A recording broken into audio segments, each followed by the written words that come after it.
안녕하세요, 여러분. 오늘은 나는 어떤 사랑을 하는 사람인가 라는 주제로 여러분들과 얘기를 나눠볼까 하는데요. 나는 어떤 사랑을 하는 사람일까? 심리학에서도 그런 게 있죠. 사랑의 구조, 사랑의 방식이라는 것이 있는데, 사람마다 사랑하는 방법과 내가 원하는 사랑이 무엇인가, 내가 원하는 게 모두 다르답니다. 친구 같은 사랑을 원하는 사람, 또 어떤 열정적인 사랑을 원하는 사람, 굉장히 계산적이고 논리적인 사람을 원하는 사람, 그리고 소유적인 사랑, 내가 소유하고 싶은 이런 사랑을 원하는 사람, 그리고 굉장히 낭만적인 사랑을 원하는 사람, 각각의 어떤 경우의 수가 다르겠죠. 그게 심리 구조에서도 나와 있지만 사주 명식에 내 사주 구조에도 그런 게 나와 있답니다. 내가 어떤 그 어떤 육친을 가지고 있느냐에 따라서 내가 원하는 사랑의 방정식이 틀린데요. 이것이 이제 사주 심리하고 연관이 되는 그런 부분이라고도 할 수 있겠습니다. 여자에게 여자를 이제 예를 들어서 설명을 드릴게요. 여자에게 사랑받고자 하는 마음은 인성이라는 부분이에요. 인성인데 정인의 구조를 가지고 있다라고 하면 안정적이고 지속적인 사랑을 받고 싶어 하고요. 편인의 구조라고 한다 그러면 그때그때에 따라서 상황에 따라서 되게 변동적인 그런 사랑을 원해요. 근데 이 인성에다가 어떤 것이 접목되어 있느냐에 따라서 틀려질 수 있는데요. 이 인성에다 만약에 재성이 결합을 하고 있다. 인성에 재성이 튀어나와 있다. 이런 적에는 어, 계산되고 물질적인 어떤 사랑, 내가 선물 받는 거 좋아하고 자꾸 내가 어떤 거 무엇을 주었을 때 대가를 바라는 이런 구조로 갈 수 있고요. 인성과 이거는 이제 물론 서로 충돌하지 않는 경우에서 많이 보는 거예요. 사주는 단편적으로 볼 수 없어요. 지금 제가 말씀드리는 거는 어떤 구조에서 어떤 기운을 가지고 있을 때 충돌하지 않는 전제 하에서 말씀드리는 거라고 보시면 됩니다. 인성과 식상이 같이 결합을 하고 있을 때에는 육체적, 감성적 어떤 이런 것들을 되게 원하세요. 그래서 섹스 어필 한다라고 하죠. 스킨십이라든가 이런 것도 좋아하고 나는 그런 것으로 인해서 사랑 표현을, 애정 표현을 하고 싶고 받고 싶어 라는 경우가 많이 있죠. 그리고 특히 이런 식상 같은 경우에는 어떤 오행이냐에 따라 틀려질 수 있는데요. 만약에 식상이 화다 했을 때는 불같은 사랑, 어떤 열정적인 한꺼번에 확 피어오르는 이런 사랑도 할 수 있고요. 식상이 물이다라고 했을 때는 은밀한 사랑, 조금 보이지 않는 음흉함 이런 것도 가질 수 있겠죠. 그리고 식상이 없더라도 수의 기운이 많다라고 했을 때는 좀 이렇게 응집하고 붙어내는 거, 착착 달라붙는 이런 성향을 기본적으로 가지고 있기 때문에 수의 기운이 있다면 그런 애정적인 면을 대신할 수도 있어요. 그래서 사주에 만약에 수의 기운이 없다 했을 때에는 조금 무미건조한, 좀 착착 감기는 그런 맛이 없는 좀 무뚝뚝한 여자 이렇게 봐도 괜찮습니다. 그리고 비겁이 내 사주에 좀 많이 있다라고 할 때는 내 일을 도와줄 수 있는 사람, 친구 같은 사람, 동료 같은 사람, 이런 사람을 필요로 하고 그런 남자한테서 어떤 사랑과 애정을 느낄 수 있는 경우가 많이 있습니다. 그러니까 내 일을 대신 도와준다거나, 그럼 만약에 부부가 그렇다 하면 어떨까요? 내 청소를 대신 도와준다거나, 내가 만약에 하고 있는 일을 대신 해준다거나 이랬을 때 애정을 느낄 수 있겠죠. 그리고 관성이 있다라고 했을 때는 존경할 수 있는 사람을 만나고 싶어 해요. 그러니까 여자 입장이에요. 지금은 관성이 있다라고 하는 거는 내가 저 사람한테 기댈 수 있어. 날 보호해 줄 수 있는 보호자야. 이런 느낌 받을 때 애정을 느낄 수 있고요. 그냥 인성만 있다라고 했을 때는 보호자 느낌.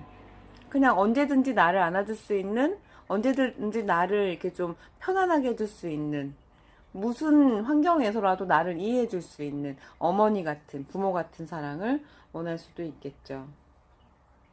재성은 있는데 관성이 없다라고 했을 때는 이런 여자의 경우에는 남자한테 참 잘해요. 근데 대가가 부실해. 나는 사람한테 그 남자한테 참 잘하는데 그 남자가 나한테 주는 건 내가 주는 것에 다 미치지 못해. 그래서 만족을 못할 수가 있겠죠. 그리고 식상이 없이 재성만 있다라고 했을 때는 남자한테 참 잘하는데 방법을 모르고 잘하는 거야. 무턱대고 그냥 무식하게 잘하는 거. 그럼 어때요? 상대방에서 인정해주지 않겠죠. 이럴 경우에도 그래서 여자들이 재성이 많다라고 했을 때는 남자한테 헌신하는 사주예요. 대부분이.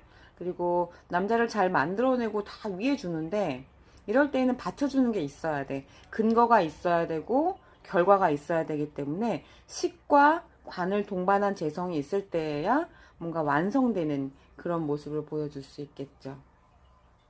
남자가 남자의 경우를 한번 볼게요. 남자가 어, 여자한테 하는 방향이 다 틀려요. 남자는 힘을 과시하고자 하는 사람이거든요.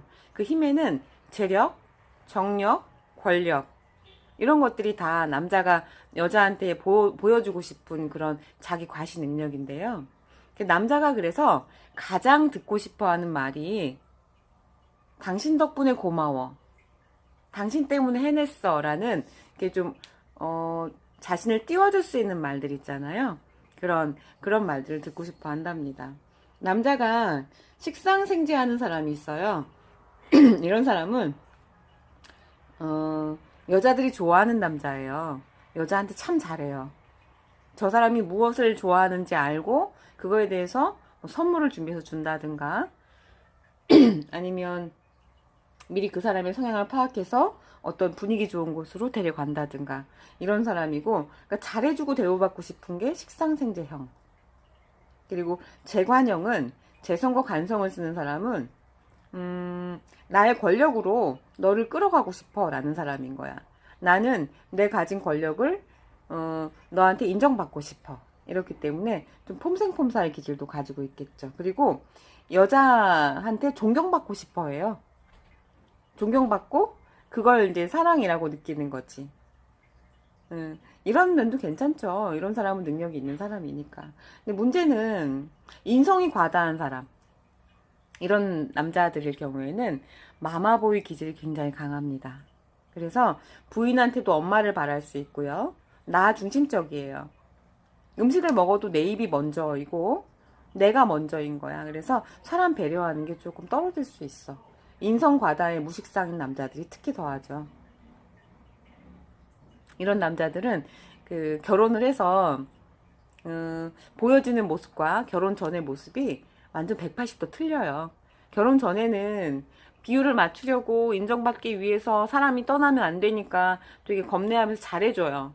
결혼하고 내 딱 사람이 되고 나면은 그때부터는 나 중심적으로 바뀔 수 있으니까 사주 구조가 어떤지 잘 보고 만나셔야 되겠죠. 무식상인 사람들한테 이거 들으면 혼날지도 모르겠네. 근데 이제 이럴 때에는 운에서 들어온다 그러면 또 괜찮고요. 이런 사람들은 가르치면 돼요. 이럴 때는 이렇게 주는 거야 라는 것들을 가르치면 그런 사람들은 또 시키는 대로는 또 잘하거든. 엉덩이 두드려주면서 가르치는 거예요. 그리고 이제 무식상인 사람들이 조금 이제 재미가 없어요. 무뚝뚝 하거든요. 재미없어요. 근데 이제 이런 사람들이 그냥 안정감은 가겠지. 바람 피울 줄 모르는 사람. 이런 것도 있으니까 사람을 만날 때 어떤 사주 구조를 보고 나는 어떤 사람을 좋아하는가, 나의 사랑의 코드는 무엇인가 서로 얘기를 나눠서 만약에 교제를 한다면 특히 뭐 트러블 일어나거나 이런 것들은 없겠죠. 나는 선물 사주는 거 좋아해. 미리 말하세요.